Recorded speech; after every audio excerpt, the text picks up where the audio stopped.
Hey everyone, let's do some vocabulary that is starting with our letter C. Okay? Yes. Now tell me in the comment section कि आज आपने कितने सारे शब्द थे जो न्यू आपके लिए थे और या फिर जो आपको ऑलरेडी पहले से आते थे. ठीक है. So the first word is charming. Charming का मतलब होता है कोई चीज जो बहुत अट्रैक्टिव है. अट्रैक्टिव तो हमें ऑलरेडी पता है कि उसकी स्माइल बहुत अट्रैक्टिव है, मतलब वो बहुत चार्मिंग है. जैसे इनकी स्माइल देखिए कितनी प्यारी है, मतलब किसी को भी अपनी तरफ में आकर्षित कर लेने वाली है वो चीज़. तो वो चीज़ कैसी है, बहुत चार्मिंग है.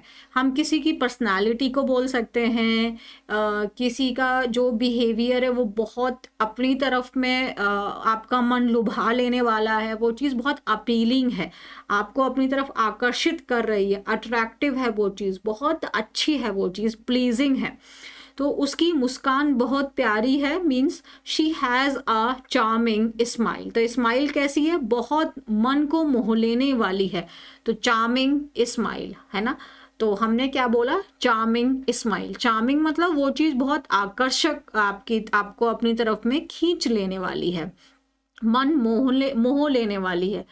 ओके, नेक्स्ट वर्ड है हमारा चेयरफुल. चेयरफुल का मतलब होता है किसी पर्सन का जो नेचर है, जो उसका नेचर ही उसका खुश मिजाज है, मतलब वो खुश रहने वाला व्यक्ति है, ऑप्टिमिस्टिक किस्म का व्यक्ति है, मतलब आशावादी है, हमेशा अच्छा पॉजिटिव सोचता है वो व्यक्ति, खुश रहता है, हैप्पी है वो पर्सन, जॉयफुल है. तो वह मुश्किल हालात में भी हमेशा खुश रहती है, mean she is always cheerful even in difficult time. तो चेयरफुल का मतलब आपका नेचर है, आप हमेशा पॉजिटिव रहते हैं, खुश मिजाज है आपका, हमेशा खुश रहते हैं आप. ठीक है. तो जैसे यहाँ पे शी इज ऑलवेज चेयरफुल, आपका नेचर, उसका नेचर कैसा है, चेयरफुल है. इवन चीज़ें खराब हैं, डिफिकल्ट हैं, उसके बाद भी वो पर्सन कैसा रहता है, खुश रहता है, ऑप्टिमिस्टिक है उसका नेचर.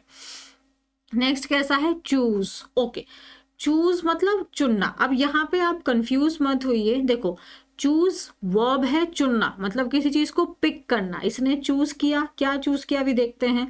अब बच्चे कंफ्यूज होते हैं चोज और चूजन के बीच में. देखो यार, चूज जो है ये वर्ब का फर्स्ट फॉर्म है. Choose, CHOOSE, choose. Chose, CHOSE, इसमें से डबल ओ में से सिंगल ओ लगा दिया, चोज. ही चोज मी, ये वर्ब की सेकंड फॉर्म हो गई. ही चोज मी, वर्ब की second form. He has chosen me, उसने मुझे चुना, ये वर्ब की थर्ड फॉर्म हो गई. सबका मीनिंग सेम है, बस टेंस बदल रहा है, वर्ब के फॉर्म्स बदल रहे हैं. चूज फर्स्ट फॉर्म है ना. You can choose anything. जब हम लोग यहाँ पे वर्ब की फर्स्ट फॉर्म लगाई, ही चोज मी, उसने मुझे चुना, तो ये वर्ब की second form. He has chosen me, verb की थर्ड फॉर्म है. तो कंफ्यूज नहीं होना है. चूज मीन्स चुनना. You can pick any, opt और सेलेक्ट. सो उन्होंने पैसे की बजाय ईमानदारी को चुना, तभी तो देखो चेहरे पे कितनी अच्छी मुस्कुराहट है. So he has chosen honesty over money. तो पैसे के ऊपर उसने किस चीज को चुना, ईमानदारी को चुना. यहाँ पे चूजन हमने लगाया है वर्ब की थर्ड फॉर्म के रूप में, क्योंकि हैज के बाद हम V3 लगाते हैं. Okay, now I am giving you one sentence that you have to make using word chose and using word choose. Make two sentences, one of each, one of choose and one of chose. Done है. Next क्या है, दावा करना, means claim करना. Claim करना, दावा करना मतलब किसी चीज को ऊपर क्लेम करना. Claim claim claim. क्लेम करना मतलब आप दावा कर रहे हैं. असर्ट या फिर डिक्लेयर. assert या फिर declare. He claimed that he was innocent. उसने दावा किया कि वो innocent है, innocent था, मतलब claimed past में लगाया है. उसने दावा किया कि वह निर्दोष है. So he claimed that he is innocent or he was innocent. ठीक है. क्लेम करना मतलब किसी चीज पे दावा करना. You can claim दिस, आप इस चीज के ऊपर दावा कर सकते हैं. यू आर एलिजिबल, आप लायक हैं इस चीज के. ही असर्ट, उसने कहा उस चीज को. डिक्लेयर किया उसने. क्लैरिफाई करना मतलब आप उस चीज को स्पष्ट कर रहे हैं. क्लैरिफाई मीन्स स्पष्ट करना. क्लैरिफाई करना मीन्स स्पष्ट करना, उसको एक्सप्लेन करना। Can you please clarify your statement, क्या आप अपने स्टेटमेंट को क्लैरिफाई कर सकते हैं? मीन्स आप क्या कह रहे थे मुझे समझ नहीं आया। क्लैरिफाई मतलब आपने कुछ बात बोली बट मुझे समझ में नहीं आई है, तो मैं आपसे पूछ रही हूँ कि प्लीज आप इसे दोबारा बता दीजिए, आप कहना क्या चाहते हैं। Can you please clarify it more, क्या आप इसे थोड़ा और समझा सकते हैं? तो एक्सप्लेन कर सकते हैं आप इसको, आप इसे क्लियर कर सकते हैं। So please clarify your statement, क्योंकि आपका जो स्टेटमेंट है वो एम्बिगुअस है, वो अनक्लियर है, वो स्पष्ट नहीं है। That's why I am asking you to please clarify your statement. ठीक है, क्लैरिफाई करना मतलब आपने कुछ बात बताई, मुझे समझ नहीं आई, so I want you to make me understand this thing, your concept. Okay, clarify करना प्लीज, आप अपने बात को क्लैरिफाई कर सकते हैं कि आप कहना क्या चाहते हैं, मुझे समझ नहीं आया। नेक्स्ट वर्ड है हमारा क्लासीफाई। क्लासीफाई करना मतलब चीज़ों को उनके कैटेगरी में डाल देना। हमने क्लासीफाई कर दिया मतलब जैसे कि जैसे अब ये मैंने क्लासीफाई कर दिया ना, ये ए लेटर की वोकैबलरी हमने की, फिर हमने बी लेटर की वोकैबलरी की, अब हम सी लेटर की वोकैबलरी कर रहे हैं। हम जो प्लेलिस्ट बनाते हैं वो क्लासीफाई कर देते हैं कि यहाँ पे आपको अल्फ़ाबेटिकल ऑर्डर में वोकैबलरी है। अगर आप देखेंगे प्लेलिस्ट में आप जाएंगे, उस प्लेलिस्ट में नाम लिखा हुआ है, आप जैसे आपने देखा है कि सेंटेंसेज है, तो मैम ने यहाँ पे लिखा हुआ है एवरीडे सेंटेंस, तो इसका मतलब उस प्लेलिस्ट के अंदर आपको सेंटेंसेस मिलेंगे। अल्फ़ाबेटिकल ऑर्डर वोकैबलरी मतलब उस प्लेलिस्ट के अंदर आपको अल्फ़ाबेटिकल वोकैबलरी मिलेगी।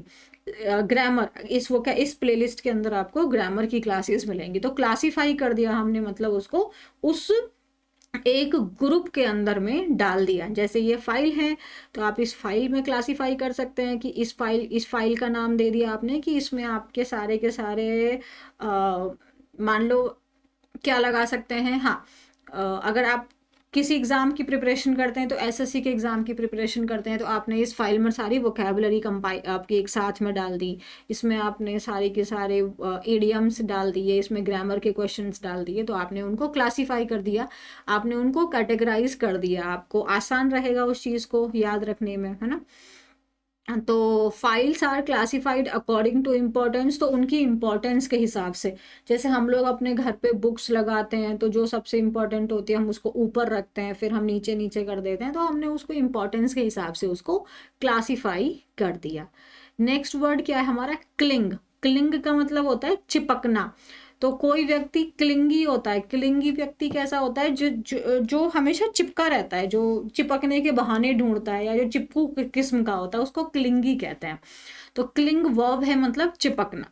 तो इसीलिए मैंने इसके वर्ब्स के फॉर्म आपको लिख दिए हैं, जिनके फॉर्म्स अलग होते हैं, जो इर्रेगुलर है वो मैंने लिख दिया है। जैसे क्लिंग, क्लंग, क्लंग, वर्ब की सेकंड एंड थर्ड फॉर्म में क्लंग एंड क्लंग। तो चिपक जाना, किसी को एकदम जोर से पकड़ लेना भी होता है, एकदम जोर से पकड़ लिया है ना, टाइटली पकड़ लिया उसको, सो होल्ड टाइट, उसको ग्रास्प कर लिया, जोर से पकड़ लिया। सो जैसे बच्चा डर के मारे अपनी माँ से लिपट गया, मतलब माँ से एकदम चिपट गया। So the child clung to his mother in fear. तो child clung to his mother in fear, done है। क्लंग, क्लिंगी मतलब वो व्यक्ति बहुत चिपकू किस्म का है। नेक्स्ट क्या है हमारा, ये पूरा डिस्ट्रक्शन हो गया, collapse.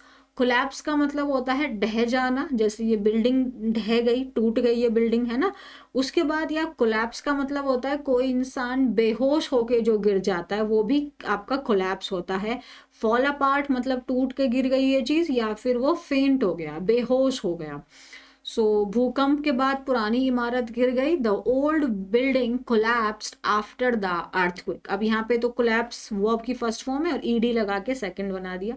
So collapsed after the earthquake, he collapsed due to weakness, तो कमजोरी के कारण वो बेहोश हो गया, कोलैप्स। ठीक है, नेक्स्ट वर्ड क्या है हमारा, कलेक्ट। कलेक्ट करना मतलब चीज़ों को इकट्ठा करना, उनको एकत्रित करना, इकट्ठा करना, उनको एकत्रित करना।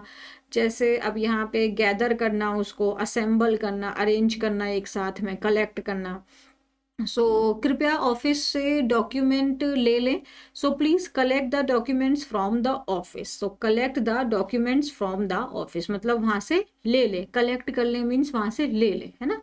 ओके, नेक्स्ट वर्ड क्या है हमारा, कंसोल। कंसोल करना मतलब किसी को दिलासा देना, उसको शांत करना। कंसोल करना मतलब उसको शांत करना, भाई कोई बात नहीं, ठीक है, सब ठीक हो जाएगा, उसको आप रिलैक्स कर रहे हैं, आप उसको कंफर्ट कर रहे हैं, काम डाउन कर रहे हैं, उसको कंसोल कर रहे हैं, मतलब आप उसको दिलासा दे रहे हैं, ठीक हो जाएगा सब कुछ, है ना, काम कर रहे हैं, सूद कर रहे हैं, उसको कंफर्ट कर रहे हैं, दिलासा दे रहे हैं। सो मुश्किल समय में उसके दोस्तों ने उसको क्या दिया, दिलासा दिया। तो फ्रेंड्स गैदर्ड, इकट्ठा हुए, gathered to console him in difficult times. तो फ्रेंड्स एकत्रित हुए, इकट्ठा हुए उसको कंसोल करने के लिए, क्योंकि वो मुसीबत में था, डिफ़िकल्ट टाइम वो फेस कर रहा था। इजी है।